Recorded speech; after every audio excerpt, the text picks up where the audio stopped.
Слушавме и во беседата во храмот зборови како што е духовно слепило, слепи водачи,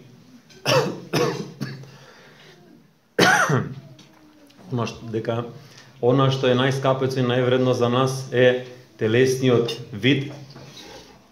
И слушавме колку биле слепи еврејските водачи, колку бил слеп и тогаш народот и колку не можел да ги види, не можел да го препознае Месијата, иако пред нивните очи се случувале многу големи чуда, какви што немало од почетокот на светот па до тогаш и до денешен.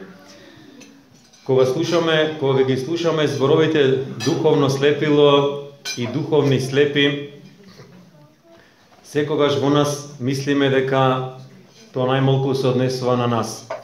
Но дали е тоа така? Во која група ние би се ставиле слушајќи ја денешната Евангелие и денешната беседа во храмот?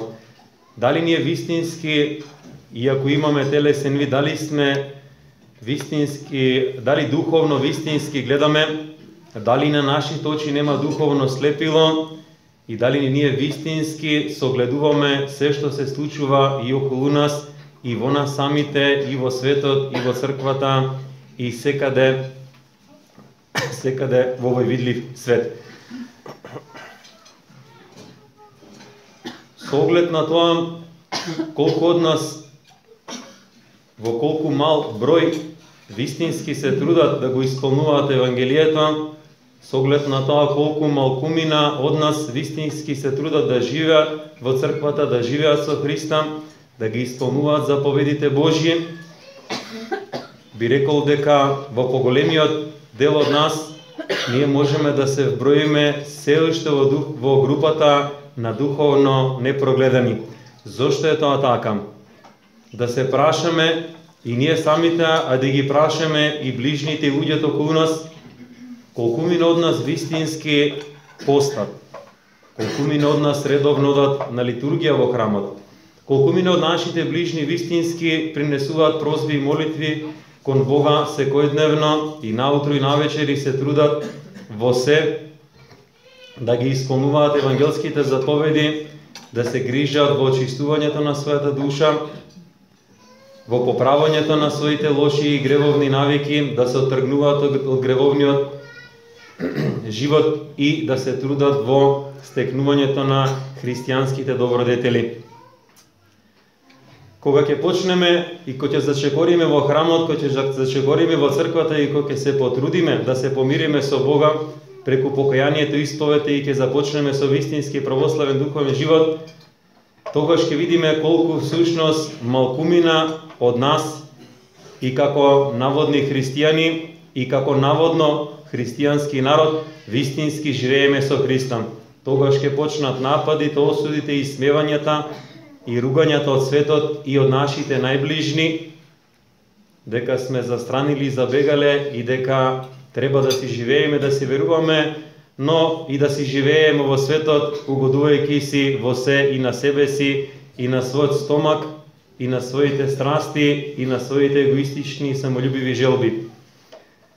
Викаме дека не сме духовно слепи, но дали ги гледаме постојано околу нас знаците кои што Бог многу засилено и многу отворено и многу брзо ни ги покажува, а кои што го предвестуваат неговото второ доаѓање. Светите отци, пророците, старците на цел глас повикуваат и не повикуваат да не разбудат духовно, да прогледаме духовно, да прогледаме со нашите духовни очи и да ги согледаме знаците кои што околу нас многу забрзано и засилено се исполнуваат. Светите отци и старците прорекоа дека во последните времиња развратот, блудот и секаквата изопаченост и содомските гревови ќе се прошират во сите пори на општеството од најмало па до најголемо. Дали тоа ние го гледаме околу нас? Дали не слушаме секојдневно колку засилено ни се пропагира развратот во секоја пора од општеството, во секоја дејност од општеството, Дали не гледаме како и нашите деца ги развратуваат уште во самите училишта, уште во самите основни училишта, а сега од скоро време ќе почнат и од градинките да ги развратуваат. Да ги учат, како што спомнав и претходно, само накратко ќе повторам, да ги учат дека не треба да се чувствуваат како машки или како девојчиња, туку самите тие како ќе изберат, како ќе се чувствуваат, така да се одредуваат. Тоа веќе се случува и тоа веќе ни го наметнуваат и во законите на нашата држава, како и во државите во Европа и во целиот свет. Така да во градинките веќе им ги менуваат, а ќе почнат и во другите под притисок на законите, да им ги менуваат играчките, па машките да се играат со кукли, а девојчињата да се играат со камиончиња или со вакво, и ќе кажеме дека па не е тоа ништо. Така е секаде, не е тоа ништо страшно, но кога ќе подпорасна дечињата и кога ќе дојдат и кога ќе ни кажат: мамо, прости, јас не се чувствувам веќе како твоја ќерка, сакам да го сменам полот. И тоа законски ќе им биде овозможено. И тоа законски ќе им биде финансирано, и вие нема да можете да кажете ниту еден единствен збор. Оти ќе бидете против слободната волја на вашето дете. Ете, тоа ни се спрема набрзо да ни се случи. Покрај тоа, дали не гледате дека развратот, блудот и секаквото изопачено се пропагира на секаде околу нас, по сите медиуми, по сите реклами, по сите филмови, по сите серии, и сето тоа сметаме дека е нормално. Оно од што самите страдаме, оно од што самите боледуваме, оние страсти и гревови кои што го имаме и во нас и кои што се вкорениле во нашата душа и во нашето срце, тие истите и ги гледаме со нашите телесни очи и во другите околу нас. Ако ние самите се предаваме на развратен и на блуден живот, тогаш и во секој наш ближен, во